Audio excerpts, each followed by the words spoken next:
ကမ္ဘာမြေရဲ့အထက်ကီလိုမီတာပေါင်းများစွာမှာကျွန်တော်တို့ကိုအာကာသရဲ့အနေတွေကနေကာကွယ်ပေးထားတဲ့မမြင်ရတဲ့အကာအကွယ်တစ်ခုရှိပါတယ်အဲ့ဒါကတော့အိုဇုံးလွှာပါ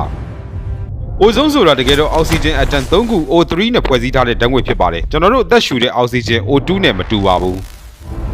အိုဇုံးလွှာဟာကမ္ဘာလေထုရဲ့ဒုတိယအလွှာဖြစ်တဲ့ stratosphere ထဲမှာမြေပြင်ကနေ15မိုင်ကနေမိုင်30กว่าမှာတည်ရှိနေတာပါနေမင်းကြီးကကျွန်တော်တို့စီကိုအလင်းနဲ့အပူတွေပေးပို့ရုံနဲ့မကပဲပြင်းထန်တဲ့ခရမ်းလွန်ရောင်ခြည် ultraviolet radiation တွေကိုလည်းပေးပို့နေတာဖြစ်ပါတယ်ဒီခရမ်းလွန်ရောင်ခြည်တွေဟာတရက်ရောက်လာရင်သက်ရှိတွေအတွက်အစိတ်တောက်ပါပဲအိုဇုံးလွှာကတော့ဒါတွေကို68%ထိစစ်ထုတ်ပေးတဲ့ filter တစ်ခုပါ UV ရောင်ခြည်မှာ3မျိုးရှိပါတယ် energy ဆုံးဖြစ်တဲ့ UVC ကိုအိုဇုံးလွှာကလုံးဝတားဆီးပေးပြီး UVB ကိုတော့အများစုကိုတားဆီးပေးထားတာဖြစ်ပါတယ်အိုဇုံးလွှာသာမရှိရင်ကျွန်တော်တို့ဟာအရေပြားကင်ဆာဖြစ်နိုင်တဲ့အစမတန်မြင့်တက်သွားမှာဖြစ်တယ်လို့မျက်စိအတွင်းတိမ်ယောဂါတွေလည်းဖြစ်လာနိုင်ပါတယ်ဒါနဲ့မကပဲ UV ရောင်ခြည်တွေကအပင်တွေရဲ့ကြီးထွားမှုကိုထိခိုက်စေပြီးသမုဒ္ဒရာတွေကအစကွင်းဆက်ရဲ့အခြေခံဖြစ်တဲ့ plankton လေးတွေကိုလည်းသိစေနိုင်ပါတယ်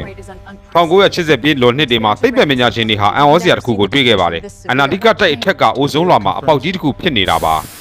ဒီအပေါက်ဖြစ်ရတဲ့အဓိကတရားခံကတော့လူတွေသုံးတဲ့ရေခဲတစ်တာနဲ့စပရေးဘူးတွေမှာပါဝင်တဲ့ CFC carbon fluorocarbon လို့ခေါ်တဲ့ဓာတ်ငွေတွေကြောင့်ပါ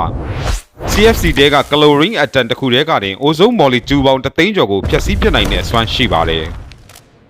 ဒီအနေကိုသိသွားတဲ့အခါ1988ခုနှစ်မှာတကမ္ဘာလုံးကနိုင်ငံတွေစုပေါင်းပြီးမွန်ထရီယယ်သဘောတူညီချက်ကိုလက်မှတ်ရေးထိုးခဲ့ကြပါတယ်။ဒါဟာကမ္ဘာသမိုင်းမှာအောင်မြင်ဆုံးပတ်ဝန်းကျင်ဆိုင်ရာသဘောတူညီချက်ဖြစ်ခဲ့ပြီး CFC သုံးစွဲမှုကိုတကမ္ဘာလုံးမှာရပ်ဆိုင်းလိုက်ပါတယ်။အိုဇုံးလွှာဟာပြန်လည်ကောင်းမွန်ဖို့အချိန်အများကြီးယူရပါတယ်။ CFC တွေကလေထုထဲမှာနှစ်ပေါင်း90ကနေ100အထိကြာအောင်နေနိုင်လို့ပဲဖြစ်ပါတယ်။ကောင်းတဲ့သတင်းကတော့အခု2020ကျော်ကာလတွေမှာအိုဇုံးလွှာဟာတိတိတတ်တာပြန်လည်ထူထဲလာနေပြီးအပေါက်ကြီးဟာလည်းတဖြည်းဖြည်းနဲ့ပိတ်လာနေပါပြီ။ဒီတိုင်းသာဆက်သွားမယ်ဆိုရင်2066ခုနှစ်လောက်မှာအိုဇုံးလွှာဟာမူလအခြေအနေတိုင်းအပြည့်အဝပြန်ကောင်းသွားမယ်လို့ခန့်မှန်းထားပါတယ်။အိုဇုံးလွှာဟာသဘာဝအလျောက်လေးအတက်ကျရှိပါတယ်။နေအောင်ကြီးနဲ့မိုးကြိုးဖြစ်တာတွေကနေအိုဇုံးတွေကိုအမြဲတမ်းအသစ်ပြန်ဖြစ်နေစေတာပါ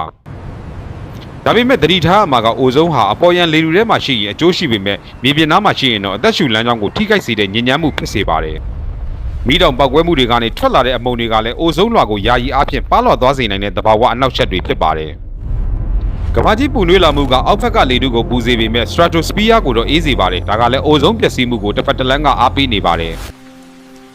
အိုဇုံးကိုတင်လဲအနက်ခံမှုမှာပါမိုးတဲထန်စွာရွာပြီးချိန်မှာရတဲ့လက်ဆက်တဲ့မြေနံထဲမှာလျှက်စီးကြောင်ပြစ်လာတဲ့အိုဇုံးနဲ့အနှဲငယ်ပါဝင်ပါတယ်အာကာသယာဉ်တွေပြစ်လွတ်လာကထွက်တဲ့မီးခိုးတွေကလည်းအိုဇုံးလွှာကိုဓာတ်ရိုက်ဖြတ်သန်းသွားတာမို့ဒါကိုလည်းအထူးသတိထားစောင့်ကြည့်နေရပါတယ်အိုဇုံးလွှာရဲ့နလန်ထူမှုဟာလူသားတွေစုပေါင်းညီညွတ်ရင်ကမ္ဘာပတ်ဝန်းကျင်ကိုပြန်လည်ပြုပြင်လို့ရတယ်ဆိုတာရဲ့အကောင်းဆုံးသက်သေတစ်ခုပါပဲ